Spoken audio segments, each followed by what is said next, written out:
let's go live to the trading desk right now. I've got Drew Zimmerman on the line with me. Drew, I want to come back to something Martin Armstrong was referring to, and that's the overall broad strength on a macro level of the U.S. dollar. Well, it looks like that trend is still well intact. It is, Mike. We think the U.S. dollar made a low at the beginning of May, and in the last 3 weeks, we've seen a lot of U.S. dollar strength.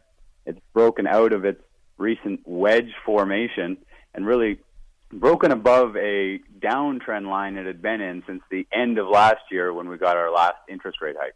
What about the Canadian dollar then? I mean, obviously it's an inverse relationship for the most part with the Canadian. It also looks pretty weak. I mean, it never really rallied with that oil move, which I think is what most people would have bet on. And I thought that was a very weak sign.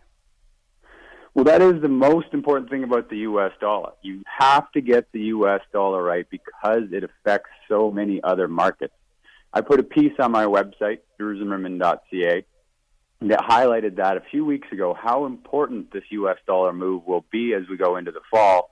And the Canadian dollar is a great example of that. We've had the Canadian dollar now on a weekly close at 7.5-month lows against the U.S. dollar. And you're right, we've had an $8 rally over the last 3 weeks in crude, and Canada hasn't been able to get a bid into it from that. And why is that? Because currencies are a relative game, and we had a wonderful example of that this week when the Bank of Canada Governor Stephen Poloz came out very dovish, and the U.S. is looking to be raising rates. So we've got Canada looking to possibly cut rates further. We've got the U.S. looking to raise rates in December.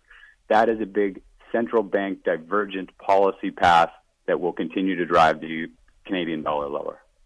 Well, we'll keep a close eye on that one. I mean, there is so much happening, as you say, central bank intervention, that kind of stuff. Drew, thank you for finding time with us. Great stuff. Thanks for having me on this week, Mike.